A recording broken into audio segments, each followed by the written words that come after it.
Hola, ¿qué tal? Soy Marco Baldo, la Foca Leopardo, y como les comentaba la vez pasada, vamos a seguir leyendo el libro del dragón porque no puedo separarme de la lectura, está buenísimo. La vez pasada leímos un fragmento de lo que era el libro de la muerte, la parte donde Jorge, allá en la Roma del siglo III, en Israel, se encuentra con una epidemia de peste negra que mata a su madre y lo deja en el mundo más solo que la luna. Yo no entiendo tanto. Bueno, ahora vamos a leer el contrario, el capítulo siguiente, que se intitula El libro de la vida, y que dedico a todos mis amigos scouts, a la bella Anita y a todos, porque van a ver si no está correctamente dedicado.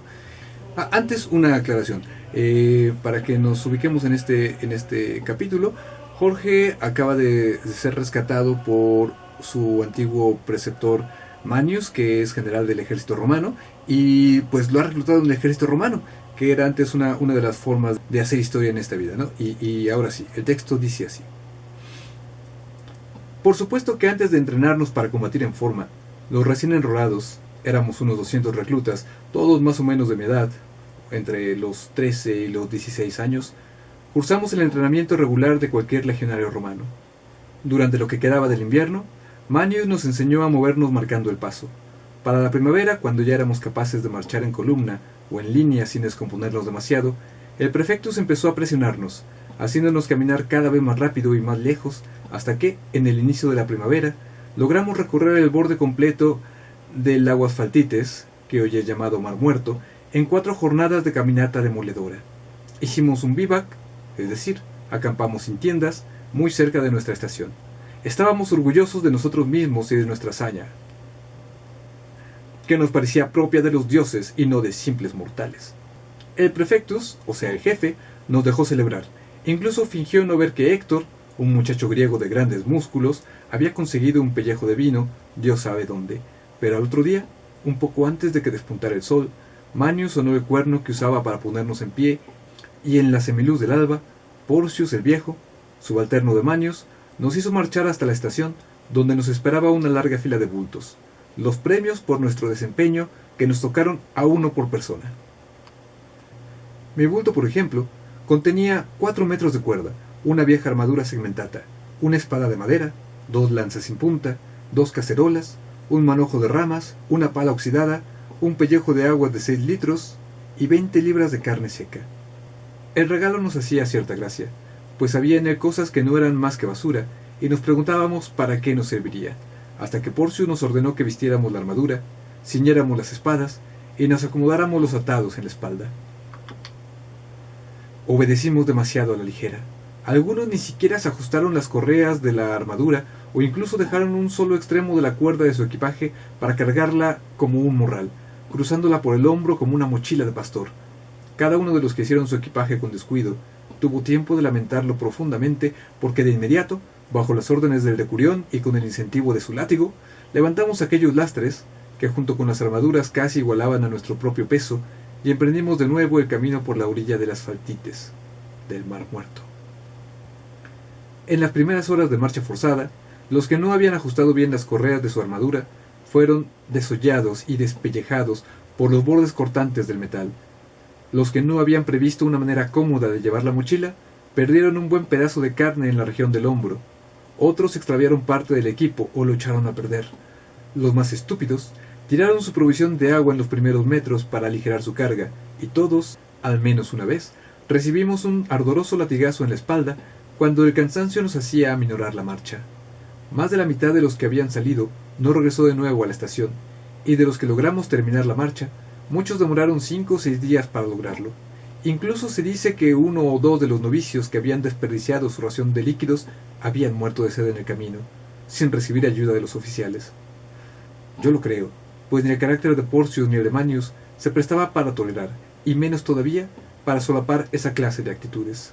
De cualquier modo, los que no desertaron durante la marcha, pero llegaron sin el equipo razonablemente completo o con más de un día de retraso, fueron liquidados del pago y despedidos de inmediato. Al resto, a los que sobrevivimos, aún nos quedaba lo peor por delante. No se nos permitió llegar a la estación, sino contemplarla desde lejos. En lugar de eso, nos ordenaron levantar nuestro propio fuerte. Un acuartelamiento improvisado, pero apto para presentar una defensa si hiciera falta. Tuvimos que cavar un foso a lo largo de su perímetro. Los que habían tirado sus palas fueron obligados a hacerlo con las propias manos, aunque se arrancaban las uñas, y luego edificar barrancas, comedores y terraplenes. Al final de cada día, no había uno solo que no tuviera alguna herida nueva, una contractura muscular o un tendón reventado por el esfuerzo. Nunca dormí mejor que aquellos días, pues en cuanto poníamos la cabeza en la almohada, éramos invadidos por un sopor espeso y profundo. Al día siguiente, con las mismas herramientas, nos pidieron levantar un campo deportivo donde entrenamos carreras de velocidad y saltos de todos tipos. Cuando nuestros oficiales juzgaron que ya nos movíamos en tierra con cierta soltura, empezó el entrenamiento en natación dentro del extraordinario Mar Muerto. Hay que estar allí para creerlo. El tacto del agua es aceitoso y suave en esa superficie transparente donde nadie que vaya desnudo se puede hundir a causa de su excesivo contenido de sal. Las primeras indicaciones, de hecho, eran para prevenir accidentes con el extraño contenido del lago.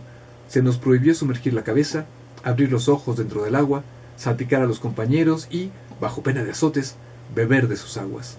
Debo confesar que no bebí, pero no pude resistir la tentación de probarlas.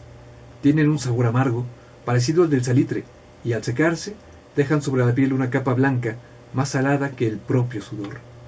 La prueba final en esta etapa comenzó cuando nos privaron de agua potable. Luego dividieron la tropa en patrullas de 8 muchachos cada uno y nos ordenaron construir una almadía o balsa apropiada para aguantar la unidad entera con su equipo y su armadura. Después de 2 días de ensayo y error, cuando la sed ya hacía estragos, cada contubernio finalmente pudo elaborar una balsa lo bastante sólida para resistir a sus miembros. Los oficiales nos proporcionaron cubos de brea negra para impermeabilizar el suelo de las barcas, o eso creímos entonces, y hacerlas más seguras en el agua. Era una especie de chapopote o de alquitrán. Entonces Manius organizó una carrera. Nos obligó a vestirnos las armaduras, a subir las impedimentas en nuestras balsas, y una vez listos, nos ordenó que llegáramos remando con las palas a la orilla opuesta, a unos 2 kilómetros de distancia, y usando nuestros atados de varas, encendiéramos la mayor hoguera que pudiéramos. En esa ocasión, Manius, Porcius y Sellus, el tribuno, también participarían. Los premios valían la pena. La primera patrulla que regresara al campamento, bebería. El que hiciera la hoguera más alta, bebería. El resto tendrían que resistir la sed un día más. Por supuesto, era una carrera salvaje. Apenas dieron la señal de arranque, todos partimos en estampida. Sin embargo, por más que nos esforzábamos, nadie era capaz de adelantar la canoa en que viajaban los oficiales. Llevaban mejores remeros y mucho menos peso. Para nuestra sorpresa, se detuvieron más o menos a la mitad del lago y a partir de entonces se convirtieron en público de nuestra competencia. No llegamos primero a la orilla opuesta, a pesar de los músculos de Juventius, el temerario, Héctor el griego y Darius el salvaje, pero al atracar sí que hicimos una hoguera enorme en mitad del páramo desierto en esa ribera del lago. Debíamos de tener mucha precaución para que el viento no volara alguna chispa que fuera a caer en nuestra balsa, pues untada de brea era peligrosamente inflamable. De inmediato volvimos a nuestra armadilla y remamos con todo nuestro ímpetu intentando ser los primeros en regresar, y lo estábamos logrando cuando, al pasar junto a la canoa de Manius, más o menos a unos 100 metros de la meta, algo zumbó en el aire. De inmediato volvimos a nuestra balsa y remamos con todo nuestro ímpetu intentando ser los primeros en regresar, y lo estábamos logrando cuando, al pasar junto a la canoa de Manius, más o menos a unos 50 metros de la meta, algo zumbó en el aire. Enseguida, un humo espeso nos asfixió y un fuego hambriento comenzó a devorar la balsa sin darnos tiempo a reflexionar qué era lo que había pasado. Tuvimos que saltar al agua con el equipo puesto para huir de las llamas. Es verdad que la sal del lago te impulsa, ayudándote a flotar, pero con el peso de las lorigas las cosas se complicaban terriblemente. Era preciso un enorme esfuerzo para mantener la cabeza fuera del agua y al mismo tiempo coordinar la respiración mientras se luchaba con el peso del equipo que nos quería arrastrar al fondo del lago. Desde esa posición vimos nuestra armadilla convertirse en una gran pira ardiente a mitad del agua. En ese momento otro zumbido surcó el viento y comprendimos lo que había pasado. Desde la canoa de los oficiales, Manius, Porcius y Sellus se divertían practicando el tiro al blanco con flechas incendiarias dirigidas hacia las naves de sus reclutas. Había que nadar con ese peso muerto la distancia que nos separaba de tierra, o quedarse a ser el alimento de los siglos, pues, como pudimos comprobar más tarde, nada de lo que en esas aguas se hunde se puede descomponer nunca. Al final los ahogados fueron apenas 6 o 7. Sin duda nuestros oficiales sabían motivar e impulsar a sus hombres para sacar lo mejor de ellos mismos, y esto, aunque sea un sarcasmo, es también una verdad redonda como el sol. Bueno, pues esto ha sido todo por hoy. Muchas gracias por escucharme. Esto es la primera parte del capítulo titulado El libro de la vida, del libro del dragón, la obra que tenemos aquí a mis espaldas. Ahora, bueno, como se ha hecho tradición por parte de los patrocinadores, venga búsqueda en Google para encontrar la fuente donde se puede conseguir.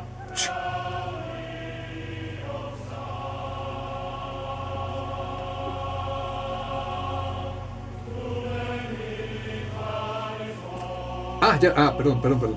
Estaba distraído. Y ahora venga una ampliación de la portada. Ahora.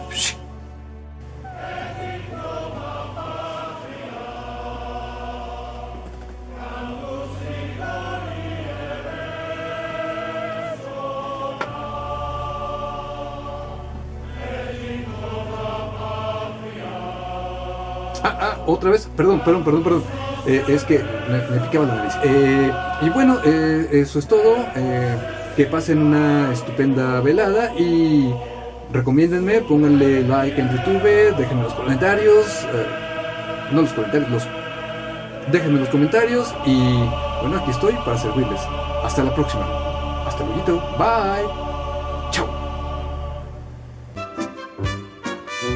Una vieja armadura segmentada, una espada de madera, 2 lanzas sin punta, 2 cacerolas, un manojo de ramas, una pala oxidada, un pellejo de agua de 6 litros y 20 libras de carne seca.